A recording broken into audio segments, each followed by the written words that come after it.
Hi, everyone. Welcome. My name is Martin Michel. My wife, Ilana, and I recently became torchbearers of Yad Vashem for our involvement in the Michel Shoah Legacy Campus. So we've been very kindly asked to do the introduction.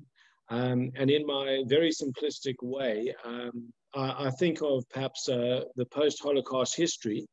And I say this very humbly in front of the doyen of Holocaust history. But I think of it in this context in three stages. The first was immediately after the Holocaust and after the war, where there was the discovery and the news of what had happened. And therefore, the Holocaust was across all the newspapers and was pretty mainstream. We then went into a stage where there were survivor testimonies and real actual survivors being able to explain what they went through and how they survived. And we're now in the third last stage, where soon there will be no survivors and no eyewitnesses that will be able to say what actually happened. And therefore it's falling on us and future generations forevermore to be able to keep the story of the Holocaust and its history alive. The denial of the Holocaust would be a victory for the perpetrators and a complete disaster for humanity. It is murder of all the victims again. And it is not victimless, because if we cannot learn from the history, there will be future victims in the past. So we don't only owe it to our people, the Jews, but to the entire humanity to ensure that it doesn't happen to any people ever again. And it was actually this that was one of the drivers for us to get involved in the Michel Shoah Legacy Campus, because it also houses the Chappelle Family Collection Center, which really houses the artifacts, archives, and documents of Yad Vashem, which are really going to be required in the future as one of the proofs of what happened, and in a way will help in its small way to fight against Holocaust denial.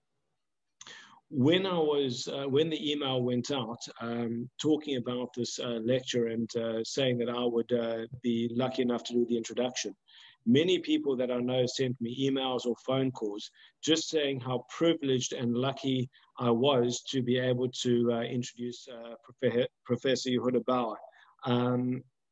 Some people have said that he's considered the Albert Einstein of Holocaust studies, but I think, what I've heard about him and what people have said, had he been born a bit earlier, perhaps Albert Einstein will have been known as the Yehuda Bauer of physics.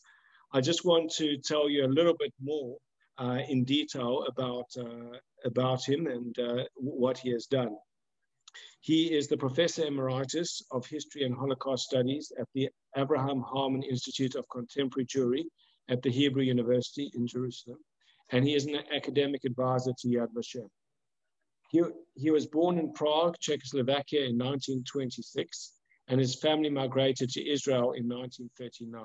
He went to high school in Haifa, and at 16, he dedicated himself to studying history. He attended Cardiff University in Wales on a scholarship, and he received his PhD in 1960 for a thesis on the British Mandate of Palestine. He was founding editor of the Journal for Holocaust and Genocide Studies and served on the editorial board of the Encyclopedia of the Holocaust, published by Yad Vashem. Professor Bauer has written an incredibly large number of books and articles on the Holocaust and on genocide. He is fluent in 8 languages: Czech, Slovak, German, Hebrew, Yiddish, English, French, and Polish. In 1998, he was awarded the Israel Prize, which is the highest civilian award in Israel. In 2001, he was elected a member of the Israeli Academy of Science, and he has served as an advisor to the Task Force for International Cooperation on Holocaust Education, Remembrance, and Research. He is also a senior advisor to the Swedish government on the International Forum on Genocide Prevention. I am really proud and honored to be able to call upon Professor Bauer to deliver his lecture tonight, or today, or this morning, depending where you're coming from, on Holocaust denial and distortion, marginalization, half-truths, and lies. There's obviously a difference between between denial and distortion of the Holocaust. Denial means the denial of deny the existence of gas chambers. It denies the plan that developed in Nazi Germany to murder all the Jews, first in Europe and then all over the world. It denies the figure or the figures about the number of the victims of the Holocaust. Those are cases of denial. Now, denial started actually on the left wing with two major figures, an American historian by the name of Harry Elmer Barnes, B-A-R-N-E-S, who after World War I decided that it had been a big mistake by the United States to join the war in Europe on the side of the Allies. And he defended the policies of Imperial Germany. And he opposed any kind of involvement, American involvement in European affairs, certainly in any armed conflict in Europe. So when Hitler developed his policies, Barnes actually supported the claims of Germany for expansion. And during the war, he was pretty much alone there. He opposed the participation of America in the war.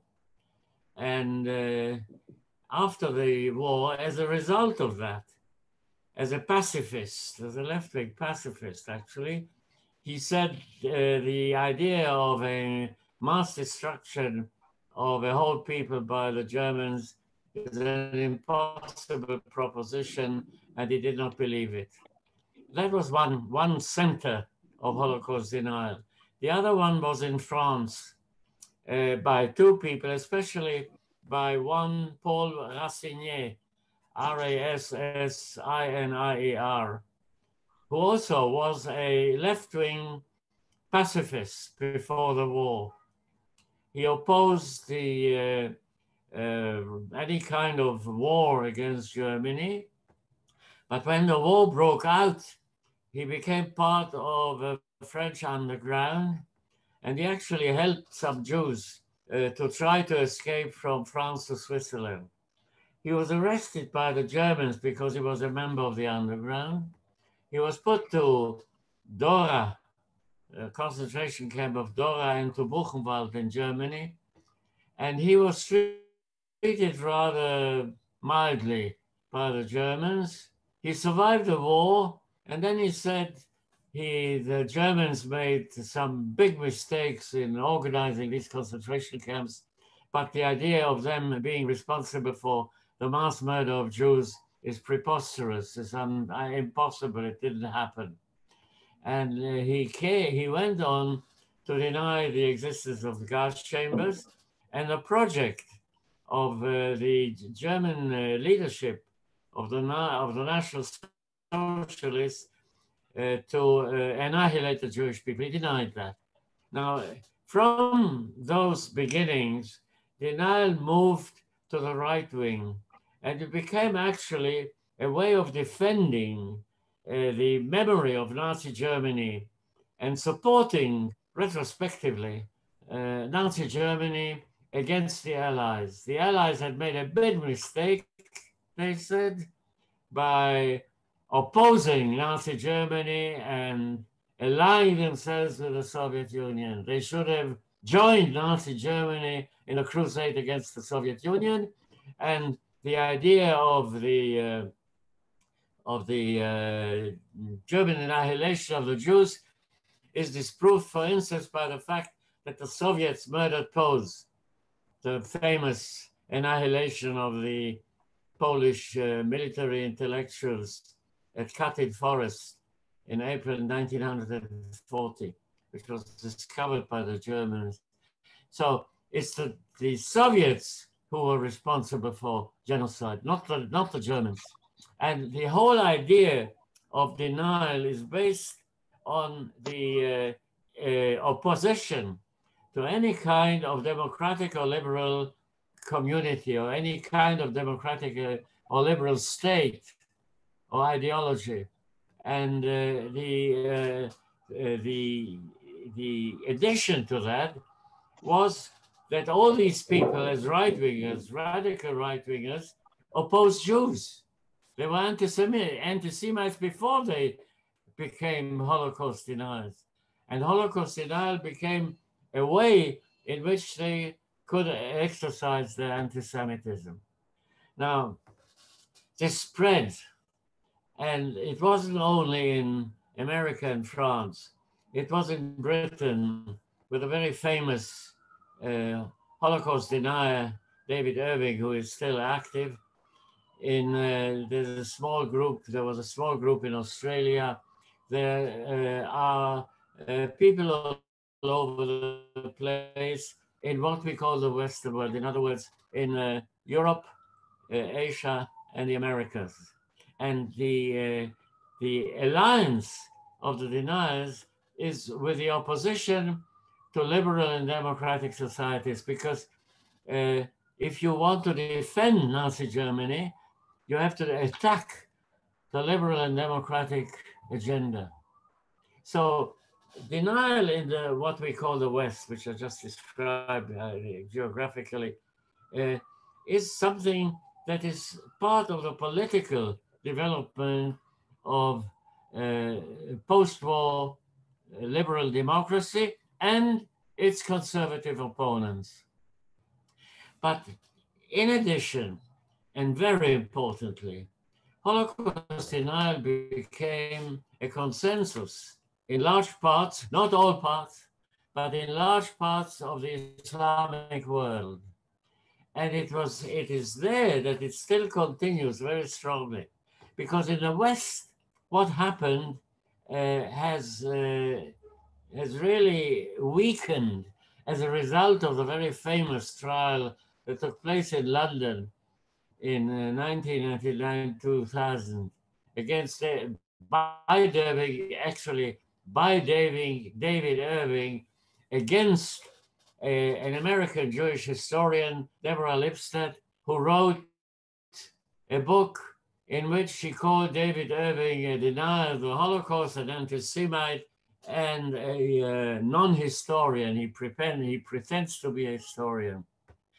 He started a labor trial against her, and a group of very good lawyers, British lawyers, decided not to put her on the stand, but to ask experts on World War II and on the history of anti-Semitism in Europe to prove that David Irving was a liar, not really a serious historian, that he was an anti-Semite, and the denial of the Holocaust was a denial of a fact.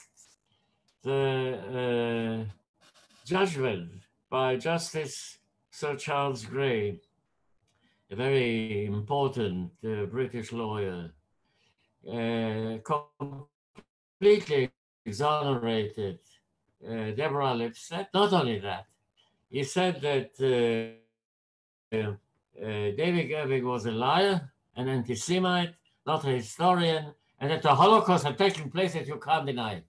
Now that weakened Holocaust denial in the West. It's not that it's completely disappeared, it still exists, but it has been pushed into the margins. Where it is very strong, as I just said, is in parts of the Islamic world. In the Islamic world, the idea that the Jews suffered a genocide was opposed to the developing radical Islamic agenda and theory. In actual fact, the founder of what we call today radical Islam, of the Muslim Brotherhood, the Muslim Brotherhood was founded in 1928, before Hitler came to power. And the first act of the newly founded Muslim Brotherhood was a pogrom against Jews in Alexandria and Egypt. Now, the development of the ideology of radical Islam then accepted the development ideology of National Socialism, of Nazi ideology in Germany. And it therefore turned against the Allies and saw in Nazi Germany an ally of the radical form of Islam. Now, I have to be very, very careful because radical Islam is not mainstream Islam, but the differences and the borderline between radical Islam and Islam are fuzzy. And very, from one side of the in radical Islam today is a statement that the Jews invented the Holocaust in order to get the money from Germany, in order to found their illegal and illegitimate state in Israel, in order to attack the Muslims all over the world. This is actually opposed to the teaching of Islam. But it doesn't matter because you can always interpret your ideology or your religion or your religious ideology any way you want and to mean the opposite of what it actually says. Now, for instance, I'll give you just one example because of the lack of time. You have to look, for instance, at the top, really the top theologian of radical Islam today, a man of my age, also born in 1926, by the name of Yusuf Qaradawi. He lives in Qatar, which, as you know, has a very major American military base. So supposedly kind of a friend or an ally of the United States. Yusuf Qaradawi made two statements, not in writing, but in millions and millions of Arabs or Arab-speaking or Arab-hearing people on Al Jazeera television in 2009. And in his statements, he said that Hitler had punished the Jews for their indecency, but he had not completed the job. And the job will be completed by the believers, in other words, the Muslims, the radical Muslims. And he himself, he said, will die as a martyr killing Jews. Now, this is the ideology of radical Islam. And radical Islam obviously then says that the Holocaust never happened, that it was an invention of the Jews. And this was accepted not only by Sunni radicals like Yusuf Qaradawi and the Muslim Brotherhood. It was accepted by the Shiite opponents of the Sunnis in Iran, and under the presidency of Mahmoud Ahmadinejad, when he was president of Iran, there was a whole propaganda movement to deny the Holocaust, and statements and e-books and one parts of the Islamic world is this radical denial, because it's complicated. You have, for instance, in India, a huge Muslim minority, as you know, and there are people who are listening in from India, so they know it very well. Now, in India, there's a center, an Islamic center in New Delhi, which opposes radical Islam. So there you won't have a denial of the Holocaust. And there are places like Morocco, for instance, where there was a meeting of imams opposing the denial of the Holocaust. So you have a struggle in the Muslim world. But in Nile, there is a consensus in large parts of the local intellectuals, in large part of the local intelligentsia. Now, all that is the denial. How dangerous is it? Well, yes, it is dangerous, very much so. More so in the Muslim world, and the possibilities of it spreading in the third world, which had nothing to do with the Holocaust, in places like China and India and Indonesia and parts of Black Africa. So there, the danger is spreading. The danger is that the denial of the Holocaust is really, as I said, based on an opposition to democratic and liberal values. So if you want to defend democratic and liberal values, you've got to fight against the denial of the Holocaust, which is one of the tools which the radical deniers of democracy and liberalism propose. Now, distortion is something different. Distortion doesn't say the Holocaust didn't happen. It says it happened. It was terrible. And we are against it. And we are not responsible for it. We, that is basically the European nations who were under German rule. We didn't kill the Jews. The Germans did it. Only the Germans did it. We are completely innocent of the whole business. Now, this is not a lie. This is a very, very partial truth. Because, of course, the major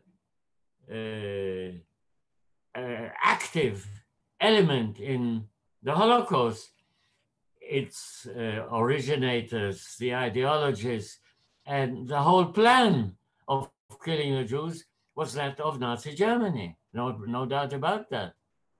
But you see, without the help of of parts of the local population, sometimes small parts, sometimes medium parts, sometimes large parts, without the help of those in Europe, the Germans couldn't have done it.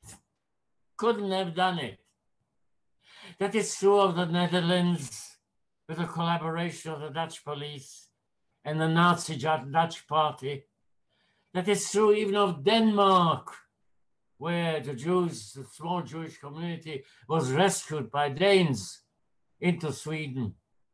But there was a Nazi party, a Danish Nazi party, which collaborated with the Germans. There were 6,000 Danes who joined the Waffen-SS, the German Nazi elite. They didn't kill Jews by the time they joined. There were no longer any Jews in those areas. But they were part of the Nazi project. Even Denmark, even Bulgaria, where the population and the church and the socialist and communist underground opposed the deportation of the Jews to the death camps. Even there, the same Bulgarian government that prevented the deportation of the Jews of Bulgaria to the death camps collaborated with the Germans in the areas occupied by Bulgaria during the war, in what is today Macedonia, or if you like, northern Macedonia, and parts of northeastern Greece.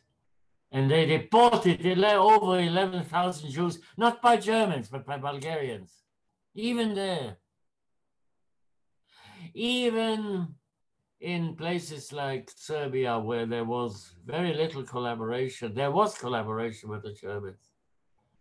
There was a puppet government in Serbia, although most Serbs oppose the Germans radically.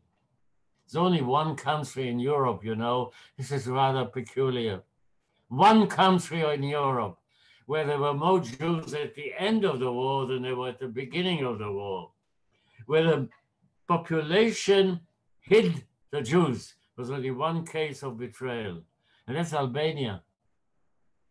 Muslims, Albanian Muslims, were the major element in rescuing the Jews of Albania, in accepting the refugees from other parts of former Yugoslavia who managed to flee into the Albanian mountains. So without the help of the various populations, they couldn't have done it. And so you have today a very major issue that we have with Poland. Why Poland? Why concentrate on Poland? Well, the answer is very simple. The number of Jewish victims, the number of victims of the Holocaust, is between 5.6 to 5.8 million. The figure of 6 million is invented largely by the Germans. But the 5.6, 5.8 million, of these, close to 3 million were Jews who had lived in pre-war Poland, in the borders of pre-war Poland. So when we talk about the Holocaust, when we talk about the memory of the Holocaust, we have to take into account that over 1/2 of the victims of the Holocaust were Polish Jews. Now, close to 3 million of these were murdered by the Germans in German camps. German, not Polish camps. German camps on occupied Polish soil. But according to our Polish liberal historical experts, our colleagues, our friends, who made detailed researches on this, we are now close to agreeing that something like 200,000 Jews were either killed by the Poles or delivered by the Poles to the Germans or delivered by the Poles to the collaborating Polish police, the Polish police that collaborated with the Germans. A great historian of Poland who teaches in Ottawa in Canada, Jan Grabowski, who is, has roots in Poland, who teaches also at Warsaw University. He just recently published a book in Polish, which is being translated into English, about the Polish police, some 16,000 members. Those of you who read Polish can read the book by Jan Grabowski, which is called in Polish, Na posterunku. And the proof of the whole thing by these Polish historians, most of whom live in Poland, and are opposed to the government that doesn't deny the Holocaust, but distorts it and say, no, you are liars. The majority of the Polish people during the war, according to Polish sources of the time, were anti-Semites. There was a tremendously courageous minority, unbelievably courageous, of thousands of Poles who rescued Jews or who tried to rescue Jews, no doubt. But they were a tiny minority. They had to look over their shoulders because they were in danger of being denounced by their Polish neighbors to the Polish police who would deliver the Jews to the Germans to be killed. So it's a complicated issue. And when you have a nationalist government like you have in Poland today, an anti-liberal nationalist government, misogynic, anti-women, violently nationalist, which is led by an intellectual, by the secretary of the governing party, who is now the deputy prime minister of Poland, Jarosław Kaczynski is his name. What they want is to fortify Polish nationalism. And so they say, it's not us who did it, it's the Germans who did it. Only the Germans. And they, you know, the nationalist government in Poland creates museums remembering the Holocaust. It creates, it establishes statues. It deals with places where the Holocaust took place. Not only Auschwitz, but Majdanek and Belzec and Sobibor and so on, trying to erect memorials there and so on and so forth. You have a whole agenda, a nationalist agenda, which says we love Jews, especially dead ones. Living ones, some problems sometimes. And they distort the memory of the Holocaust. Now, it's rather easy to distort. It's not only Poland. I concentrated on Poland because that is a major issue. And I'll come back to it in a second. But it happens in Lithuania. It happens in Hungary. It used to happen in Romania, but in Romania there was an opposition to the distortion of the Holocaust. So you don't have to distort the Holocaust. It happened in other places, in Western Europe, not supported by the governments, not supported by the main NGOs, but it exists, the kind of distortion, not us, not us. We are okay. We love Jews. Now it hides anti-Semitism, of course it does. You know, you can deal in anti-Semitism either by declaring you hate Jews or by loving Jews all the way from A to Z. Yeah. When we have a liberal, democratic, more or less objective examination of the facts, you discover that this whole business is a terrible business. Now, this has become a political issue of a major kind.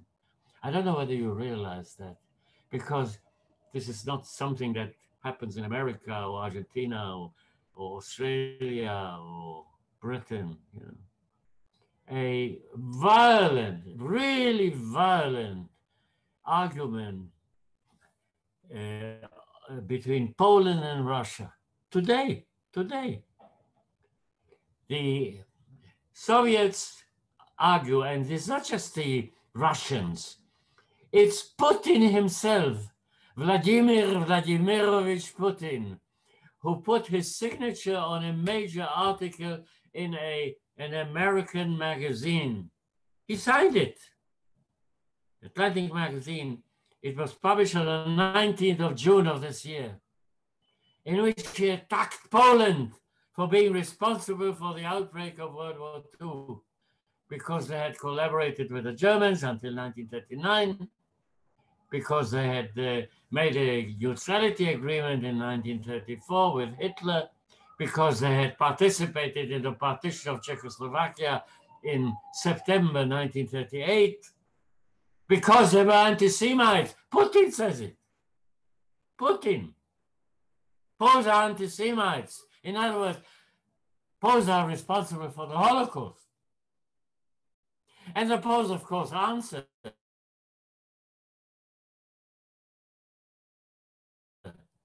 Now, you don't realize the magnitude of this propaganda campaign, because the Poles argue quite cogently.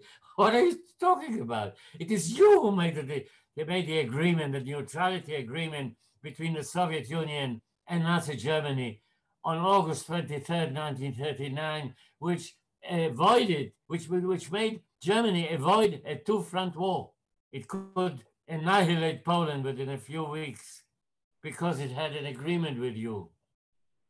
And it is you who murdered the police officers and the lecturers in 1940 in a forest near Smolensk called Katyn. And it is you today, of course, the heirs of the Soviets, who annexed Eastern Poland to Belarus and to the Ukraine. It is you, the Soviets, who expelled hundreds of thousands of Poles and Jews from these areas of formerly Eastern Poland to labor camps in the Soviet Union. Now, the problem is that both are right and both are liars, because the people who wanted the war were neither the Poles nor the Russians nor the Soviets. They didn't want a war. because they were afraid of Germany. The only force that wanted a war in 1939 were the Nazis, Nazi Germany, nobody else. Not the British, not the French, not the Americans, not the Czechs, nobody except for the Nazis. Now, why did they want a war? I made a research on that. Not very difficult. And I found the answer.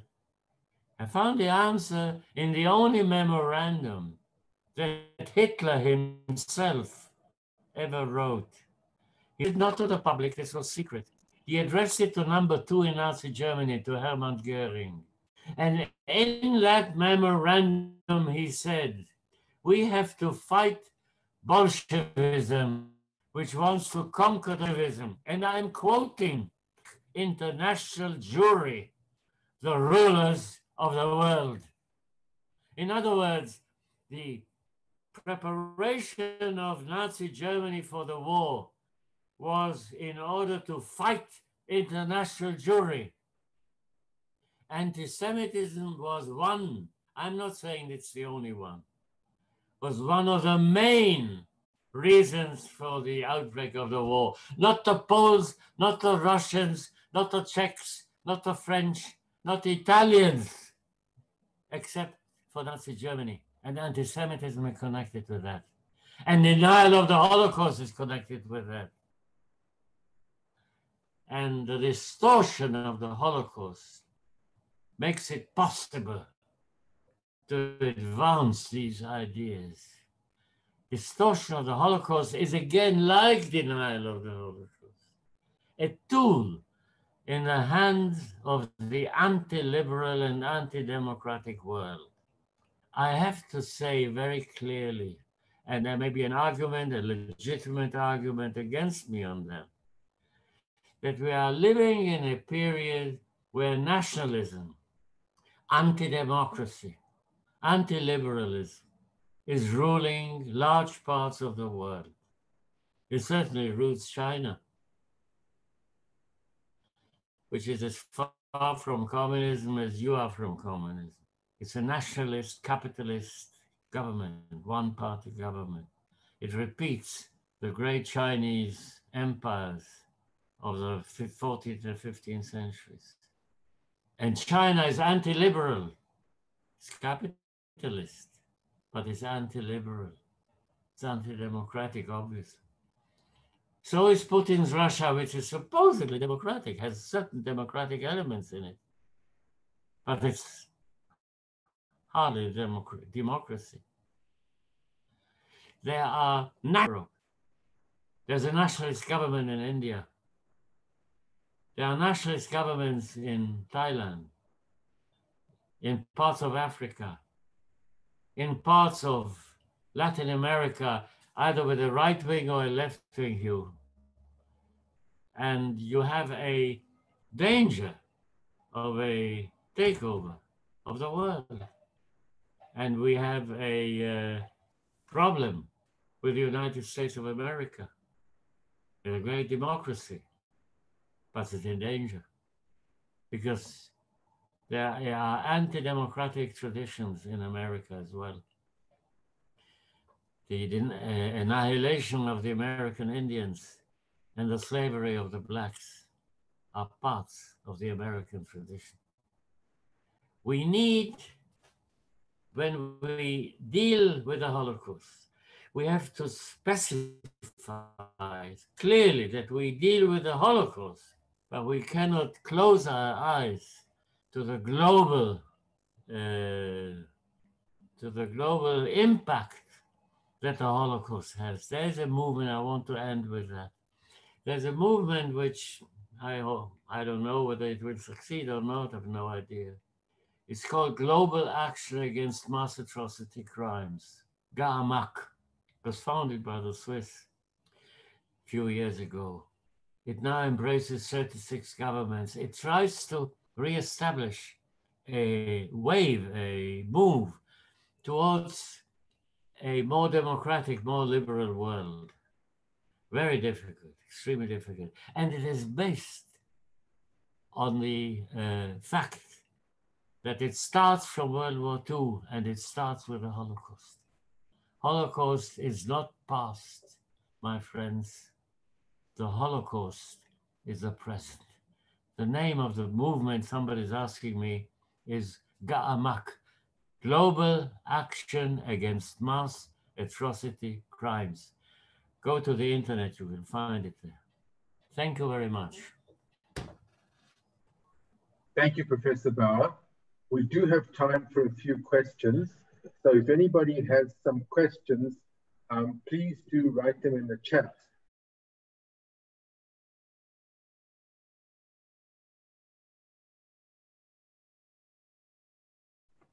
Well, the Muslim Brotherhood is based on the idea that Islam has to conquer the world. I mean, it's explicit. It's not something that is something that's hinted at. It's clearly stated. And for disadvantaged Muslim immigrants to the West, there's an obvious attraction to something that will make them the rulers rather than do the dirty works for the white people in the West. So it is quite understandable why the Muslim Brotherhood has quite a lot of support.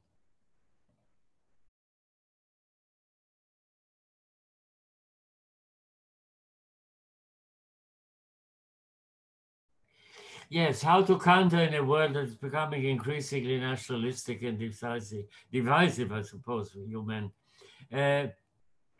I think, peculiarly enough, my view is that you can actually use the social media, I call them the anti-social media, who are spreading all this. I mean, without the social media, you wouldn't have all this. You can use the same tool that is used against humanistic and liberal democratic agendas. You can use the same tools against it. You can accuse the people who are spreading hate speech, for instance. You can accuse them for attacking their own societies, because that's the whole business, yeah? The attack of the distortion of the Holocaust is against their own societies. In Poland, there are very few Jews left. It's not against the Jews in Poland. It's against the liberals in Poland. They are the enemies of the nationalistic government. Yeah? And the Israeli government is supporting the nationalistic government in Poland. It signed a memorandum with them. Yeah? The two prime ministers signed a memorandum. Yad Vashem came out explicitly, radically against the memorandum of the Israeli and Polish governments that supported the distortion of the Holocaust.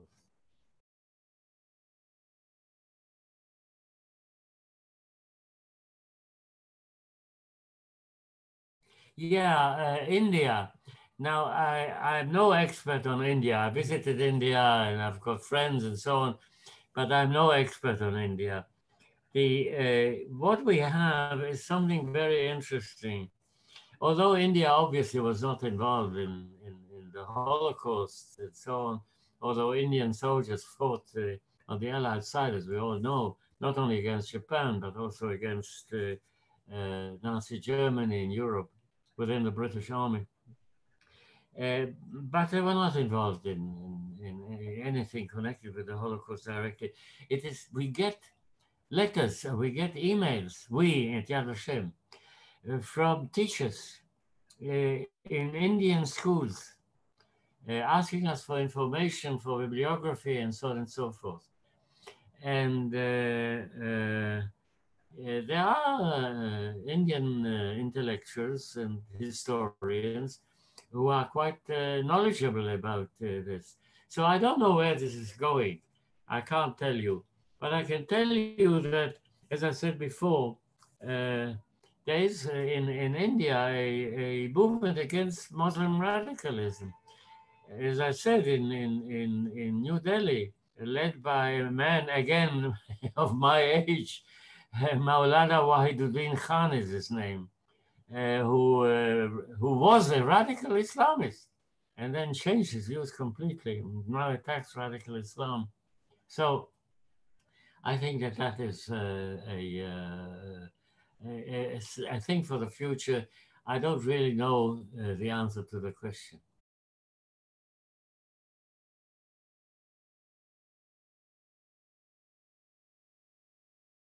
This is a very important question. The specificity and the universal implications. Now, the usual attitude of people is you can have either the one or the other. And this is absolutely wrong. The specificity of the Holocaust is in the fact that it can happen to others, because it's very specific. And these specific conditions can one way or the other repeat themselves. They have repeated themselves in part, since World War II. In Rwanda, for instance, in Darfur, for instance. There have been, and the people who committed the genocides in Rwanda and Darfur certainly were intellectuals who had knowledge about the Holocaust. They repeated it, yeah. In Rwanda, for instance, there are fascinating parallels. Now, it's not the same thing. It's not exactly the same, certainly not. So it's very specific, but it has universal implications. In other words, what happened to the Jews can happen not in exactly the same way, obviously, but in similar ways to others, and it is already happening.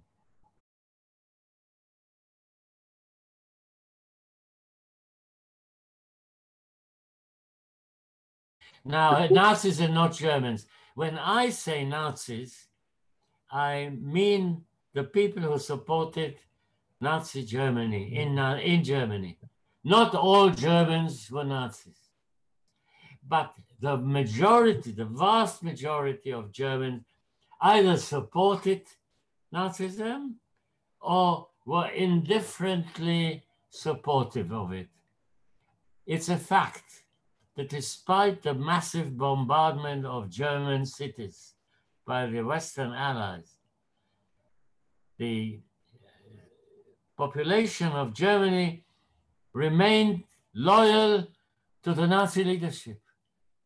So there is some justification of using the term Germans carefully, but using the term Germans when you talk about the Holocaust.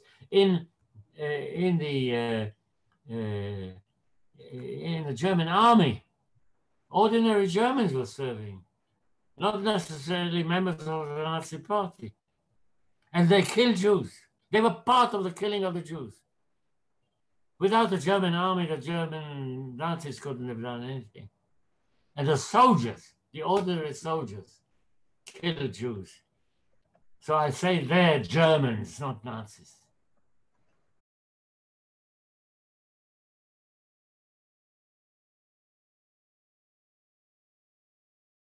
The AfD party in Germany.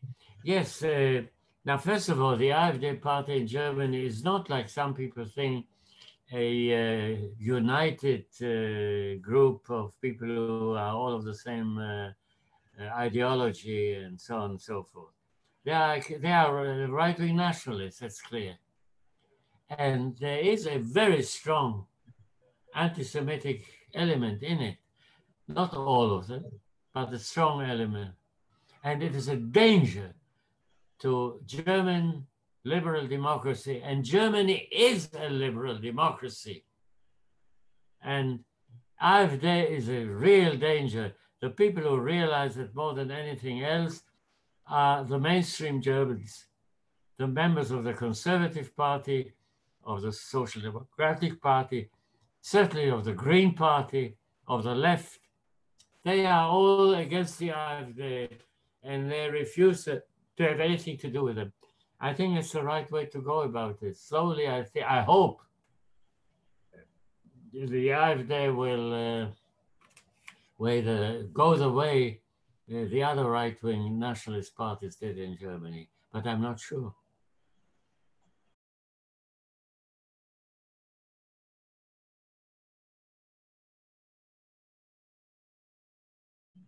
colonialism and anti-Semitism. Yes, there is a connection, sure.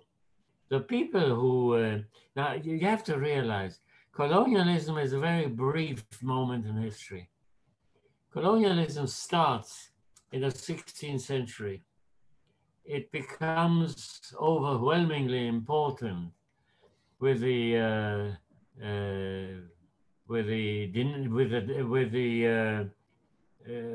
Mughal Empire disintegrating in the latter part of the 18th century in India, and you have a brief period, because 200 years is very little, that colonialism and imperialism has an impact on the world, tremendous impact on the world. And these are the anti-democratic, anti-liberal, anti-humanistic elements that are parallel to the ones that came to power, the racists who came to power in Germany, nationalists and racists who came to power in Germany. So there is a connection. But the Nazis did not repeat European colonialism. They did something else, something much more radical. Professor, thank you very much. I think on behalf of everyone here, it's been an honor to listen and hear from you. And I think certainly one of the takeaways I got from this, which perhaps is something I never knew before, is it is often said that the Jews are the canary in the coal mine.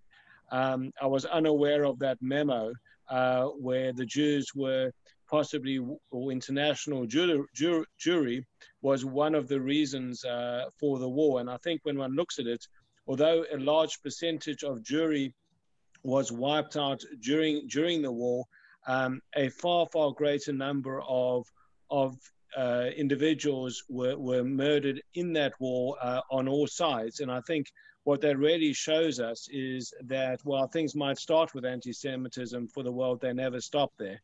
And I think it's a good incentive for everyone in the world to understand that anti-Semitism, wherever they see it, has to be squelched out, because it's not just the Jews that are going to be affected by anti-Semitism, but its effect is going to be far worse for all humanity whenever it happens.